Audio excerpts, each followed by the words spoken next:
Negara hukum merupakan gambaran bentuk ideal yang dapat dipikirkan manusia, sekaligus dicita-citakan untuk diwujudkan dalam kenyataan. Konsepsi bentuk negara ideal bagi tiap bangsa tidak selalu sama, sehingga pemahaman negara hukum tidak selalu sama bagi berbagai negara. Istilah negara hukum berasal dari bahasa Jerman, yaitu Rechtsstaat. Istilah ini berasal dari Robert von Moll dan merupakan ciptaan golongan Borgis yang ketika itu kehidupan ekonominya sedang meningkat, sedangkan kehidupan politiknya sedang menurun.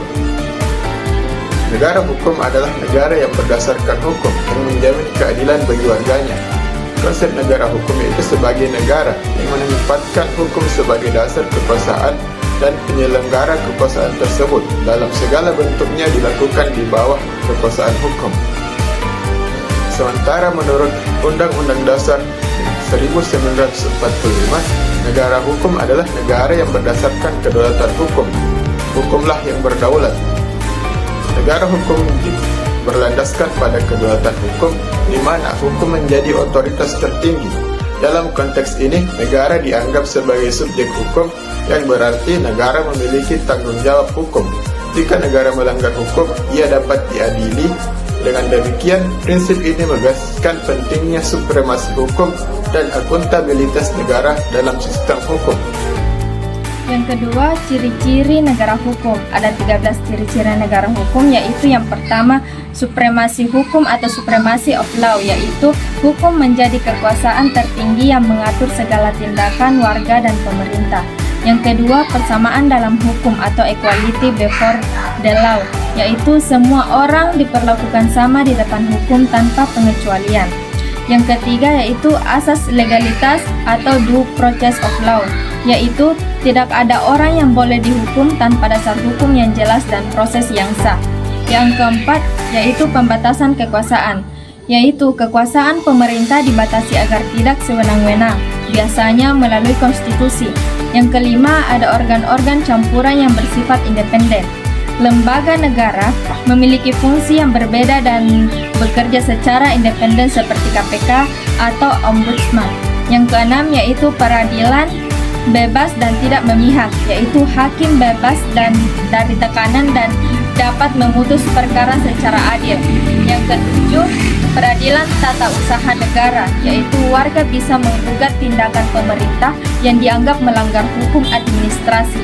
Yang kedelapan yaitu peradilan tata negara atau constitutional court, yaitu Mahkamah Konstitusi menguji undang-undang terhadap undang-undang dan menyelesaikan sengketa antar lembaga negara. Yang kesembilan yaitu perlindungan hak asasi manusia.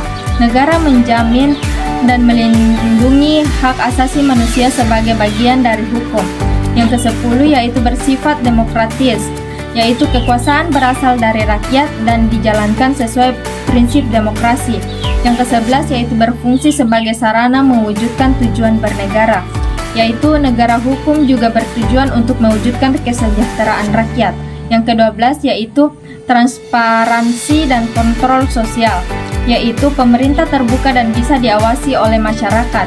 Yang ke-13 yaitu berketuhanan yang Maha Esa, yaitu hukum dan penyelenggaraan negara tidak bertentangan dengan nilai-nilai agama. Negara hukum. Apa sih itu negara hukum, teman-teman? Negara hukum ialah negara yang dimana konsepnya berlandaskan pada hukum yang berlaku, dimana hukum yang berlaku ini sebagai dasar untuk mengelola negara, menjamin keadilan dan supremasi hukum. Dan Indonesia adalah salah satu negara yang menerapkan konsep atau sistem ini, yang dimana di Indonesia diatur dalam Undang-Undang Pasal 1 Ayat 3 yang berbunyi Indonesia adalah negara hukum. Kemudian ada 5 ciri atau indikator pendukung atau menjadi ciri utama dari sebuah negara yang berlandaskan atau menerapkan konsep hukum. Di Indonesia sendiri terdapat 5 poin yang menjelaskan indikator negara hukum ini.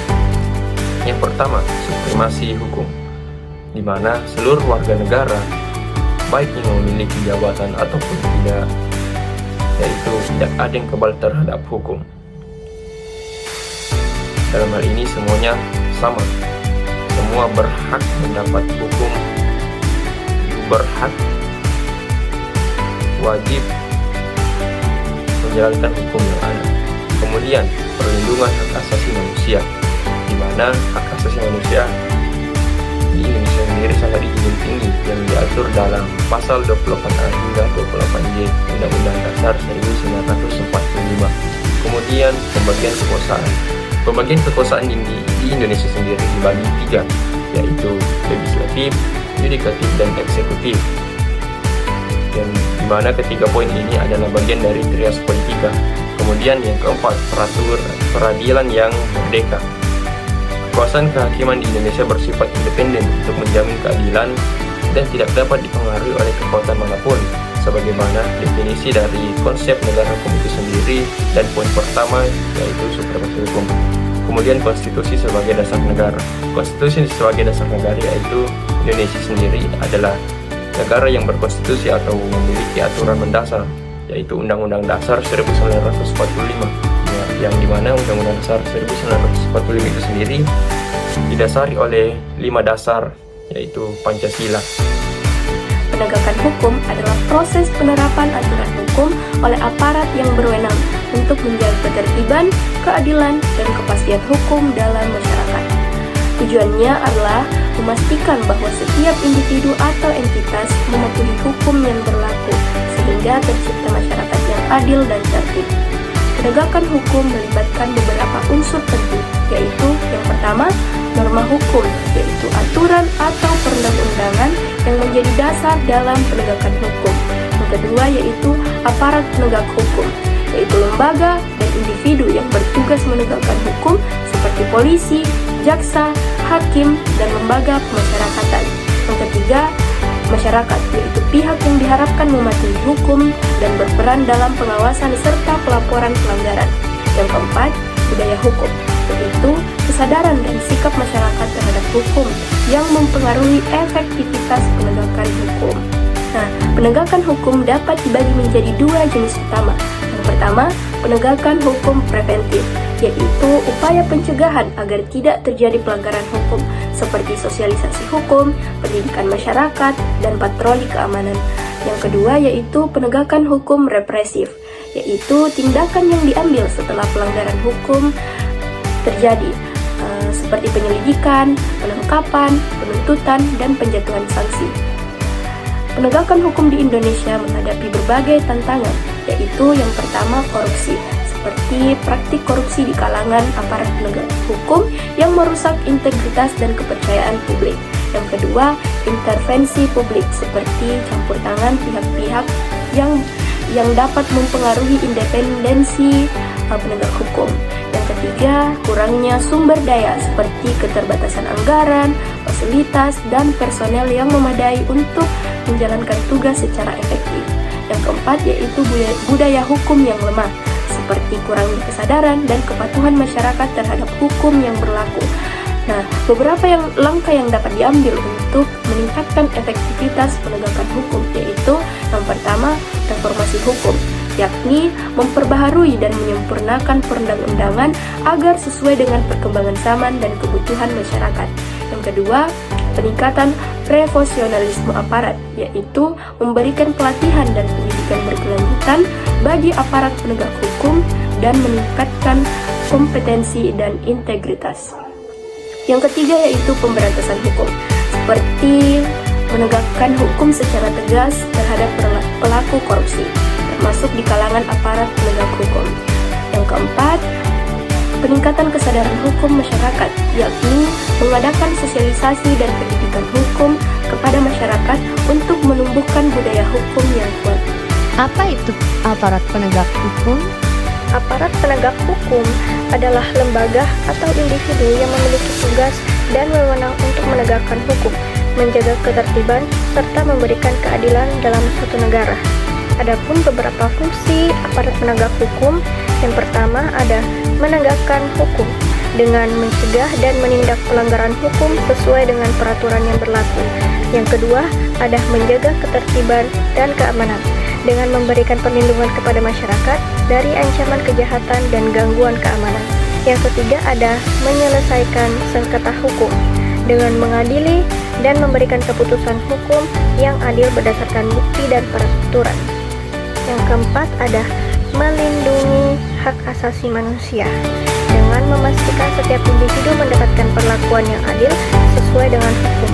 Yang terakhir adalah memberikan efek jerah dengan menjalankan hukum yang sesuai agar masyarakat memahami konsekuensi dari pelanggaran hukum.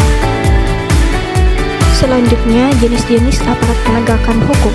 Yang pertama ada polisi yang berperan dalam menjaga keamanan dan ketertiban masyarakat, melakukan penyelidikan awal dalam kasus kriminal, menindak pelaku kejahatan dan mencegah tindak kriminal. Yang kedua ada jaksa, bertindak sebagai penuntut umum dalam persidangan pidana, mengajukan tuntutan umum terhadap tersangka berdasarkan bukti yang ada, melaksanakan putusan pengadilan dan eksekusi hukum. Ketiga ada hakim, memimpin jalannya persidangan, menilai bukti dan memutuskan suatu perkara berdasarkan hukum yang berlaku, dan menjaga keadilan dan memberikan hukuman yang sesuai. Selanjutnya ada pengacara, memberikan bantuan hukum kepada tersangka atau korban, membela hak-hak klien dalam persidangan, dan berperan dalam penyelesaian perkara hukum baik secara litigasi maupun non-litigasi. Yang terakhir ada lembaga kemasyarakatan, menjalankan hukuman bagi terpidana dan membina narapidana agar bisa kembali ke masyarakat dengan baik.